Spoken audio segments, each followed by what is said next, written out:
Hi అందరికి చూడండి, ఈరోజు మనమైతే క్యారెట్ ఫ్రై చేసుకోబోతున్నాం. ఎలా చేసుకోవాలో చూపిస్తాను. మరి కిచెన్లోకి అయితే వెళ్దాం పదండి. చూడండి, ఇప్పుడు మనం ఈ క్యారెట్ని ఇలా పై చెక్కు మాత్రం తీసుకుందాం. మంచిగా ఇట్లా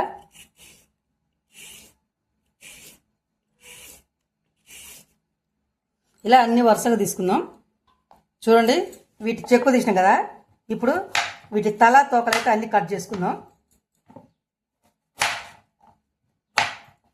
ఇలా అన్నీ తీసి పెట్టుకోవాలి. చూడండి, ఇప్పుడు వీటిని శుభ్రంగా ఒక గిన్నెలో వేసి కలుపుకుందాం.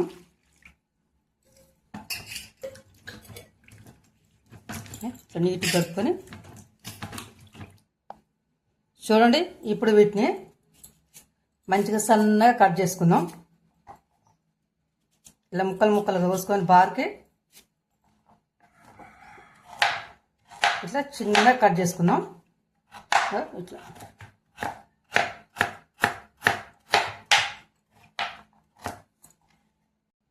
చూడండి, ముక్కలు అయితే కట్ చేసుకున్నాం కదా. ఈ మొత్తం ఒక గిన్నెలోకి తీసుకుందాం.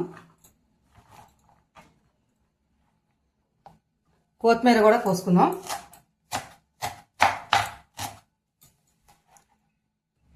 చూడండి, మనం ఒక కళాయి అయితే తీసుకున్నాం కదా.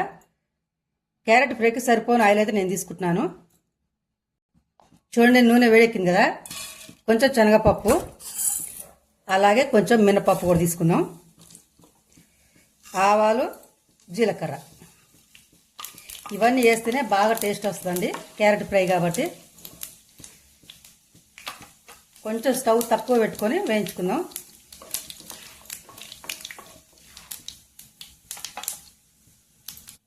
పచ్చిమిర్చి కూడా వేసుకుందాం.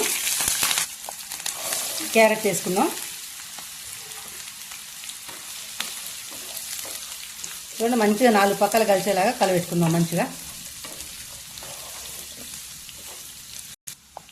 చూడండి, కొంచెం ఉప్పు అయితే వేసుకుందాం. ఇప్పుడు వేసుకుంటేనే ముక్కలు మంచిగా మెత్తబడతాయి, తొందరగా ఫ్రై అవుతాయి అన్నమాట. ఉప్పు కూడా ముక్కలకు పడుతుంది. మూత అయితే పెట్టుకుందాం.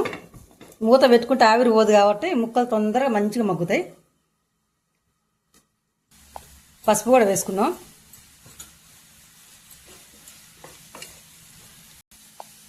కరివేపాకు కూడా ఇప్పుడే వేసుకుందాం. ఫస్ట్లో వేసుకుంటే మాడిపోతుంది ఫ్రై అంతా అయ్యే వరకు. ఇప్పుడు వేసుకుంటే మంచి వాసన ఉంటుంది, తింటే కూడా టేస్ట్ మస్తు ఉంటుంది. మన కచ్చా పక్కగా దంచుకునే ఎల్లిపాయలు ఉన్నాయి కదా, వేసుకుందాం. ఇప్పుడే కారం వేసుకుందాం. సరిపోను. ఇప్పుడైతే కొంచెం మంచిగానే వేసుకోవాలి, ఎందుకంటే క్యారెట్ తీయగా ఉంటుంది కదా. మామూలుగానే వేసుకోవాలి మంచిగా, మరీ తీయగా లేకుండా ఫ్రై కాబట్టి. సగం చెంచాగా గరం మసాలా, ధనియాల పౌడర్ ఇప్పుడే వేసుకుందాం. చూడండి, ఫ్రై అయితే అయిపోయింది కదా. ఇప్పుడు చివరిగా కొత్తిమీర అయితే వేసుకుందాం. క్యారెట్ ఫ్రై కనుక మీకు నచ్చినట్టయితే లైక్ చేసి, షేర్ చేసి, సబ్స్క్రైబ్ చేయండి ఫ్రెండ్. సరేనా? ప్లీజ్. చూడండి ఎంత కలర్ఫుల్గా ఉందో.